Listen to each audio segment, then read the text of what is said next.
आज हम West Bengal student credit card scheme उसका अंदर हम 10 स्टूडेंट को आज स्टूडेंट क्रेडिट कार्ड डिस्ट्रीब्यूशन का प्रोग्राम अरेंज किया है।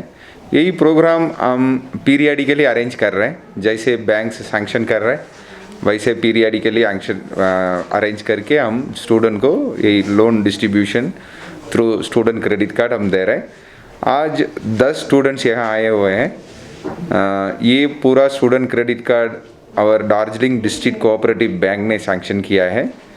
ये 10 स्टूडेंट में नर्सिंग कोर्स पढ़ने वाला स्टूडेंट्स है, लॉ का स्टूडेंट्स है, एमएससी कंप्यूटर साइंस का एक स्टूडेंट्स है एंड इसमें most of them are studying outside. So यही स्कीम का जो एम है, जो स्टूडेंट का पढ़ाई कंप्लीट करने के लिए मदद करना, इसका मेन एम है। सो हम आरबी एप्लीकेशन हम प्रोसेस में है, वो भी सैंक्शन करके हम स्टूडेंट्स को धीरे धीरे देंगे। सर ये बहुत सारा सवालों को घेरे में है सर, इसलिए कि बहुत सारे स्टूडेंट्स हमारे संपर्क में आए जिन्होंने ये कहा कि हमारा रिजेक्ट हो गया सर। तो उनका कहना है कि पहले जब ये अनाउंसमेंट किया गया था जिसमें कोई क्राइटेरिया नहीं था कि आपका इतना परसेंटेज चाहिए या आप क्या चाहिए, तो अभी बैंक इसमें कुछ लगा रहा है कि आपको 80% होना चाहिए। तो बहुत सारे स्टूडेंट ने फर्स्ट इंस्टॉलमेंट पे कर दिया सर, और वो इस आशा पे थे कि हमारा सैंक्शन हो जाएगा जिस प्रकार से इसको अनाउंसमेंट किया गया था। तो अभी वो ऐसे असमंजस में पड़ गए हैं कि अब वो दूसरा इंस्टॉलमेंट कैसे देंगे, और ऑलरेडी उनका बैंक से कैंसिल हो चुका है सर। हम स्टूडेंट बैंक के साथ लगातार टच में है, ठीक है। कुछ बेसिक क्राइटेरिया तो है, ठीक है। बैंक भी उनका भी एक बेसिक वेरिफिकेशन उन लोग भी कर रहे हैं, बट हम कोशिश कर रहे हैं समस्त बैंक को, आप जो हमको गवर्नमेंट को जो मेन एम है और जो मेन गाइडलाइन है उसका मान के सैंक्शन करिए। वे लगातार हम परस्यू कर रहे हैं, ठीक है। तो अभी सर इसमें ये तो एक हो गया सर, दूसरा क्या बात आ रहा है सर कि सारा बैंक बोल रहे हैं कि अभी हमारे तरफ से उधर जोनल ऑफिस से कुछ आ नहीं रहा है, तो रेगुलरली स्टूडेंट जा रहा है बैंक, वापस आ रहा है, जा रहा है बैंक, आ रहा है। तो ये सर जो बीच में गैपिंग है इसके लिए आप लोग कुछ नहीं, स्पेसिफिक अगर है तो बोलिए, हम टेकअप करेंगे। अगर ये तो जनरल हो गया, कौन बैंक ऐसा कर रहे, कौन ब्रांच ऐसा कर रहे। इसमें एक है आपका ये ना, वो अलग दीजिए, अलग से हमको दीजिए, हम वो बैंक के साथ हम टेकअप करेंगे, ठीक है। मेरो ब्रान्चबाट मात्रै चाहिँ 2 जना भएको छ र they are both for nursing from Bangalore, right. One is from journalism, mass communication and journalism from Bangalore. Okay. And another is from GNM, that is nursing from Gaya Ganga, मेरो ब्रान्चबाट चाहिँ। र अरू ब्रान्चेसलाई पनि मैले नै रिप्रेजेन्ट गरिरहेको छु आज, जस्तै कर्सियङ ब्रान्च भयो अनि रिम्बिक ब्रान्च भयो। सो मोस्टली अब उहाँहरूको पनि नर्सिङ अनि यहाँ हाम्रो डिएम सरले भन्नुभएको जस्तै ल अनि इन्जिनियरिङबाट नै उहाँहरूले एप्लाई गर्नुभएको छ। So we had actually sanctioned 11 applications from all the branches, तर आज 10 जनाले मात्रै रिसिभ गर्ने एउटा अब इच्छा राख्नुभयो र एकजनाले चाहिँ इच्छा राख्नु भएन भनेर भन्नुभयो सरले, र अब एउटा अपर्च्युनिटी मिस गर्नुभयो उहाँले है, एउटा एप्लिकेन्टले भनौँ न। सो टोटल आज चाहिँ हामीले 10 जना चाहिँ डिस्ट्रिब्युसन गरेको आज चाहिँ। यो कुनै क्राइटेरिया पनि छ यसमा, या जो स्टुडेन्ट आएर पनि तपाईँसँग सम्पर्क गर्न सक्छ, लिन सक्छ? अनि त्यस्तो मतलब एकदमै म्यान्डेटरीली कुनै पनि त्यस्तो रेस्ट्रिक्सन्स है, या त लिमिटेसन्स भन्ने कुरा एकदमै त्यो रिजिड भन्छ नि, एकदमै हार्ड चाहिँ छैन। तर अब सर्टन 1-2वटा त ब्याङ्कको कतिवटा, किनभने हाम्रो पनि अब नर्म्स अनुसार त्यसलाई अलिकति त्यो ब्याङ्किङ टर्म्समा भन्दाखेरि है, त्यो अलिकति नर्म्स फलो गर्नु नै पर्छ, र त्यस्तो रिजिड लिमिटेसन्सहरू त कुनै पनि राखेको छैनौँ। एज पर द स्किम र हाम्रो एडमिनिस्ट्रेसनसँग एकदमै गुड कोअर्डिनेसनमै छौँ हामी, र उहाँहरू र हामी बिचमा जे कोअर्डिनेटेड टर्म्समा नै हामीले काम गरिरहेको छौँ। कुनै पर्सेन्टेजको तपाईँहरूसँग हुन्छ त्यस्तो कि 80% आउनुपर्छ भन्ने?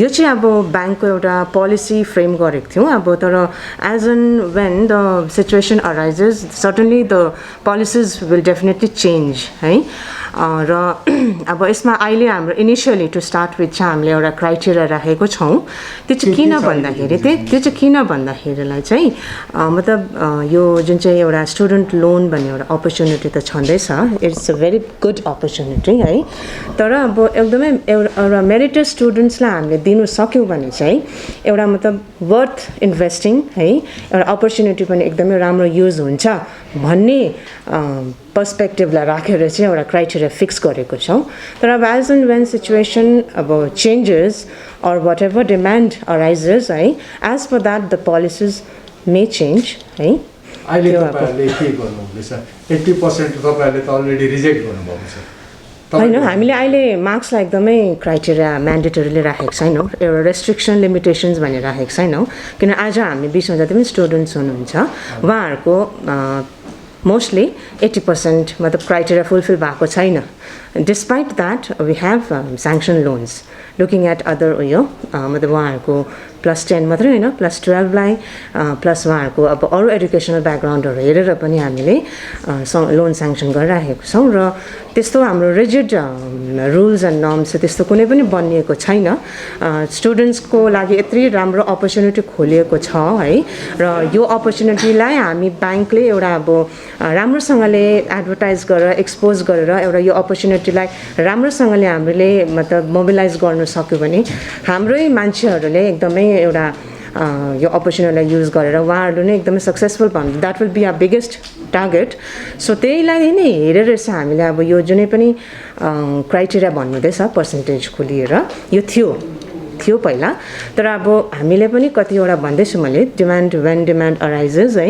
र सिचुएसन मे चेन्ज पोलिसिज मे चेन्ज र यो एडुकेसनल जुन चाहिँ पर्सेन्टेजको एउटा बार थियो 80% थियो है सर्टन पर्सेन्टेजेस थियो त्यसलाई पनि हामीले अलिकति कट डाउन गरेर वी हेभ स्याङ्सन लोन्स त्यो क्राइटेरिया कतिवटा फुलफिल नहुँदाखेरि पनि we have sanction loans so मतलब त्यस्तो रिजिड नर्म्स एन्ड रेगुलेसन्स भन्ने अहिले जसको तपाईँहरूले रिजेक्ट गर्नुभएको छ नि ज्यू उहाँले रिएप्लाई गर्न सक्छ यस सडनली वाइ नट तपाईँको रिजेक्ट भएपछि हाम्रो रिओपन पनि हुनसक्छ केसेस तर अब एकदमै मतलब किन ब्याङ्कले पनि त आफ्नो मतलब इन्भेस्टमेन्ट एउटा ब्याड नहोस् भनेर त्यो त हेर्छ नि त है त्यसको ग्यारेन्टी त गभर्नमेन्ट अफ लिनुहुँदैछ ओके होइन मतलब मैले भन्नु खोजेको चाहिँ गभर्मेन्टले लिनुहुँदैछ तर गभर्मेन्टले पनि त अब डल्लै स्टुडेन्ट्स जति हामीले फाइनेन्स गर्दैछौँ उहाँहरूको सबैको बर्डन गभर्मेन्टलाई मात्रै किन दिनु त किनभने they are throwing us a big opportunity good opportunity for the students होइन र गभर्मेन्टलाई मात्रै किन हामीले चाहिँ एकदमै ओभरबर्डन गर्नु सो वाइ नट ब्याङ्कले नै अलिकति हामीले अलिकति लिमिटेसन्स अलिक फेन्सिङ गरेको छौँ भने त त्यति नै बेला सर्टिङ आउट हुन्छ फिल्टरिङ हुन्छ है र this loan may not be bad होइन आफ्टर उयो भनेर चाहिँ हामीले त्यो तपाईँहरूको ब्याङ्कले त पहिला पनि स्टुडेन्ट लोनहरू दिँदै थियो ब्याङ्क्सले भन्दाखेरि हाम्रो ब्याङ्क्सको त यो फर्स्ट इन्भेस्टमेन्ट हो हजुर जो तपाईँले भन्नुहुँदैछ कि गभर्मेन्टलाई किन हामीले लोन दिनु भनेर भन्नुहुँदैछ तपाईँहरूले ओभरल्यापिङ गर्नुभएको होइन ब्याङ्क गभर्मेन्टलाई होइन त्यस्तो त गरेको छैन हो त्यस्तो त अब मैले भन्दैछु त तपाईँलाई जस्तै एज डिमान्ड अराइजेस अब जस्तै तपाईँहरूले सुन्नुभयो कि मतलब 80% छैन भने रिजेक्ट हुँदैछ भन्ने कुरा सुन्नुभयो नि त so you are asking on the basis of that comment है on the basis of that rejection तर अब मैले भन्दैछु त आज जति पनि 10 एप्लिकेन्ट्स हुनुहुन्छ उहाँहरूको क्राइटेरियालाई हामीले एकदमै म्यान्डेटरीली हेरेकै छैनौँ कतिलाई ओभरलुक गरेको छौँ है बिलो 80% बिलो 70%लाई पनि हामीले we have recorded and sanction the loan percentage भन्ने कुरो चाहिँ छैन पर्सेन्टेज भन्ने कुरो चाहिँ एकदमै छैन भन्ने छैन अलिकति चाहिँ होइन हाम्रो अहिले त्यो पोलिसिजमा चाहिँ हाम्रो amendment as and when the situation arises है ब्रान्चेसहरू छ ज्यू त्यो सबै ब्रान्चेसले मिलेर चाहिँ एउटा डिसिजन लिएको थियो हजुर 80% को त्यो चाहिँ पहिला थियो हजुर क्यान्सल भन्दाखेरि त्यसलाई हामीले ओभरलुक गर्दैछौँ त्यसमा कुनै अमेन्डमेन्ट भएको छैन तर त्यसलाई हामीले ओभरलुक गर्दैछौँ किनभने this is a big opportunity for the students हाम्रै मान्छेहरूको लागि हो नि त त्यो चाहिँ किन भनेदेखिलाई चाहिँ अहिले तपाईँहरूले जो नानीहरूको रिजेक्ट गर्नुभएको छ उहाँहरूलाई राति निन्द्रामा आएको छैन। हामीसँग 2 जना नानी अलरेडी सम्पर्कमा छ, किनभने उहाँहरूको स्थिति त्यस्तो थिएन।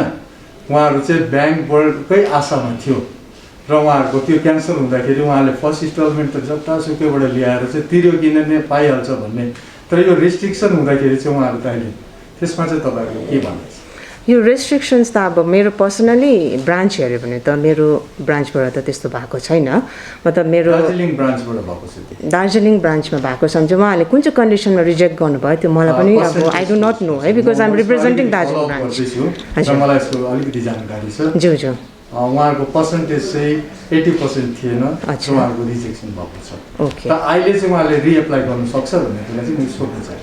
उहाँलाई त्यो रिओपन गर्न सकिन्, मतलब रिएप्लाई गरेर त्यो केस फेरि रिओपन हुनु त सकिन्छ है। र तपाईँहरूले अब उहाँहरूलाई अब तपाईँहरू एउटा मिडिया पर्सन हुनुहुन्छ है, अब यो कुरोलाई तपाईँहरूले राम्रोसँगले उहाँहरूलाई बताइदिनुहोस् न कि मतलब अब ब्याङ्कको पनि कतिवटा सर्टन लिमिटेसन्स त अलिकति त हामीले we are bound to keep certain limitations हो। तपाईँहरूले जो नानीहरूलाई नराखेर चाहिँ गभर्मेन्टसँग बात गर्नुपर्ने होइन यो कि तपाईँहरूले हामीलाई यसरी एडमिनिस्ट्रेसनसँग हामी यहाँ डिएम सरसँग बात गर्नुहुन्छ, उहाँहरूले जस्तो कन्भे त्यो पास भयो उसलाई एडमिसन चाहिन्छ ऊ अभियसली जान्छ। यस यस, हामी त अब ब्रिज हो उहाँहरूको बिचमा है, र यो ब्रिजलाई हामी अब सरले भनिहाल्नु भयो, डिएम सरले भनिहाल्नु भयो, ब्याङ्कसँग एउटा गुड कोअर्डिनेसनमै छौँ।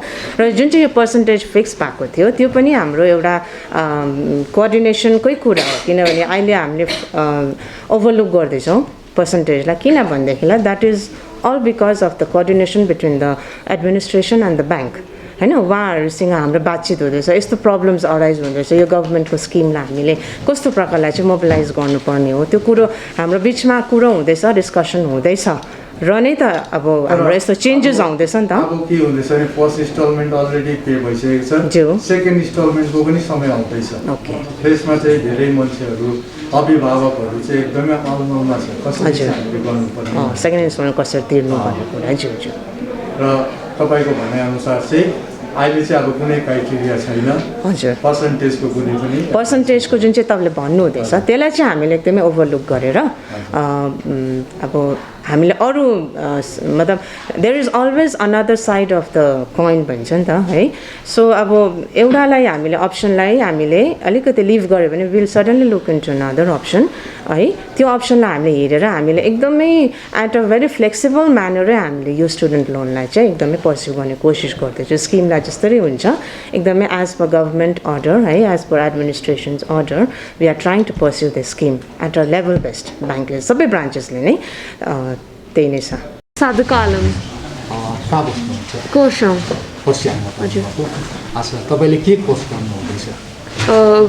LLB, BLLB. बिएलएलबी कतिको लागि चाहिँ तपाईँले एप्लाई गर्नुभएको थियो? 2 lakhs सबै तपाईँले स्याङ्सन? हजुर, स्याङ्सन भयो। तपाईँलाई कस्तो लागिरहेछ अहिले? It is a very big opportunity because it is a great help for people who actually want the loan. So it was very good. I'm glad that it was sanctioned and it can help students like me. So it's a very big opportunity. I feel very elated.